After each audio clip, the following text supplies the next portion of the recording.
procedure that was done regularly. And there's another reason why Jesus might have been tempted to go east. But to understand that, we have to go back to the year of his birth. We all recognize the story in Matthew's Gospel of the 3 wise men from the east who followed a star and presented themselves and their gifts to the baby Jesus. What we perhaps don't recognize immediately is the similarity between this story and the traditions of a religion that is 500 years older than Christianity: Buddhism.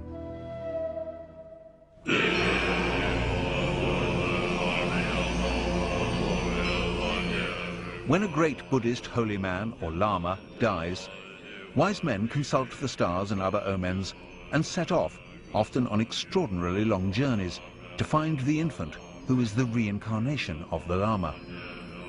When the child is old enough, he's taken away from his parents and educated in the Buddhist faith. Could this be the origin of the story of the 3 wise men? Could Jesus have been taken to India as a child and taught as a Buddhist? The Russian writer Nikolai Notovich, traveling in India in the 19th century, discovered an ancient manuscript in a Buddhist monastery in Tibet. In his book, The Unknown Life of Jesus Christ, Notovich translated this manuscript, and it tells of a divine child called Isa, born in the 1st century, to a poor family in Israel. Isa came to India at the age of 14, where he learned the laws of Buddhism before returning to Israel at the age of 29.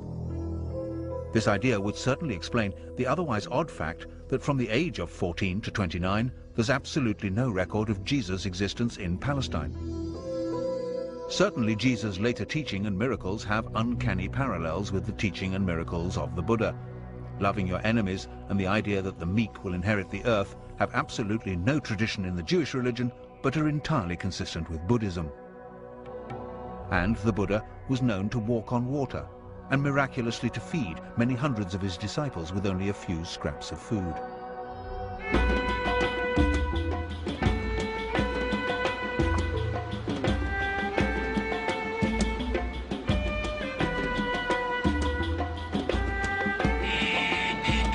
But if Jesus traveled or returned to the East, surely there would be legends like those in the south of France to support the idea.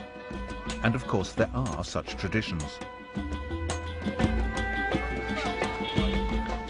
The people here in Kashmir call their tribe Ben-e-Israel and claim to be descendants of the lost tribes.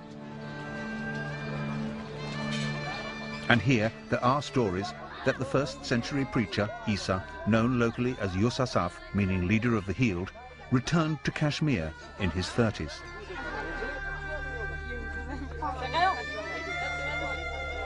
Yusasaf's ministry here can easily be seen as a continuation of the Jesus ministry.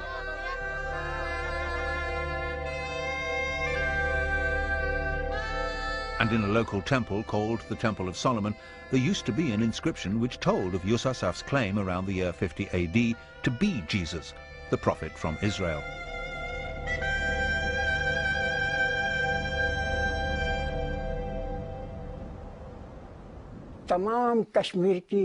Kashmiri history books tell us that Yusasaf came from abroad. He was a prophet and a messenger. He came from Israel. He came to spread his teachings. He lived and died here. He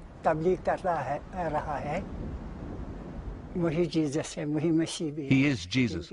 He is Isa. The meaning of Yusasaf is the healer.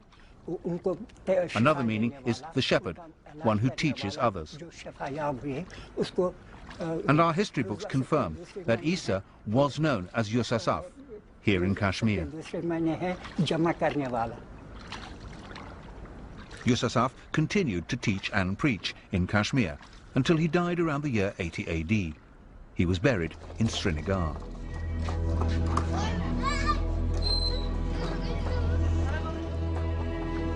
And this, they say, is Yusasaf's tomb. The first building erected around this site was built in 112 AD. In fact, it's now a shared gravesite. In the 15th century, the Islamic holy man Syed Nazir ud-Din was also buried here. Although both gravestones under the cloth point north-south in the Islamic tradition, the body of Yusuf is buried beneath in a grave dug east-west in the Jewish tradition.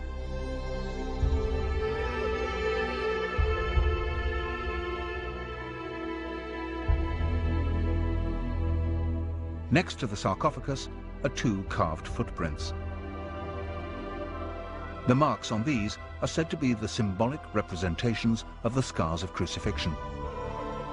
The footprints were carved as a sign.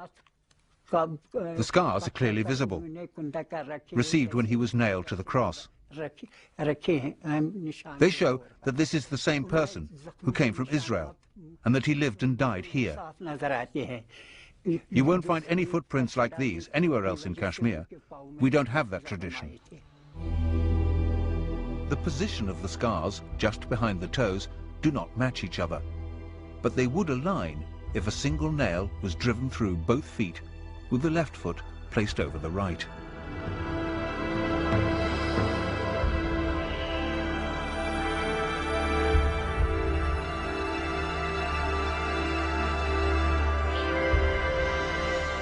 There are many who believe this tomb to be the tomb of Jesus.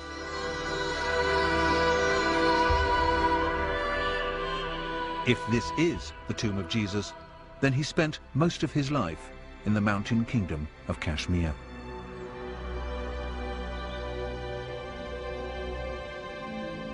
He did not die on the cross. There was no resurrection.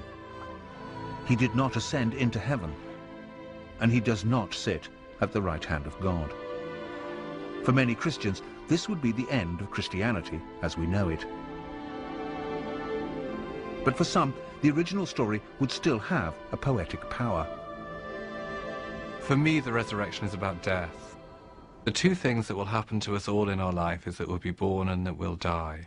They're the two things we know nothing about. And we have this great void before and we have this great void afterwards. So any system of belief, any religion, any church that set itself up has always had to have some concept, some way of dealing with death. So in Jesus' resurrection at the end of the Easter story is the symbolism of our own resurrection, of our own new life. That in many ways is the great strength of Christianity, and I think to kind of get away from it, to get away from that incredibly powerful symbolism of the resurrection that touches each and every one of us because of the reality of what will happen to us, and start debating whether, you know, bones in a tomb matter or whether it actually happened, completely misses the point of Christianity. And there will always be those for whom none of the inconsistencies and anomalies in the Gospels mean anything. For them, the story still has the hallmarks of truth, of gospel truth. I understand that people find it difficult to believe because we know these things don't happen. If you think that you've just seen somebody who was dead now alive again, you say, well, take 2 aspirins and lie down and it'll go away. And the thing was, it didn't go away. What we have in the Gospels is not stories of people saying, well, of course, here he is, he's alive again. Have stories of people saying, what do you mean? Don't be silly, that can't happen. They knew as well as we do. And yet, right in the heart of it all, they come back and say, it really has happened, it's completely blown us away, it's changed our worldview, and it's gone on changing people's worldviews ever since.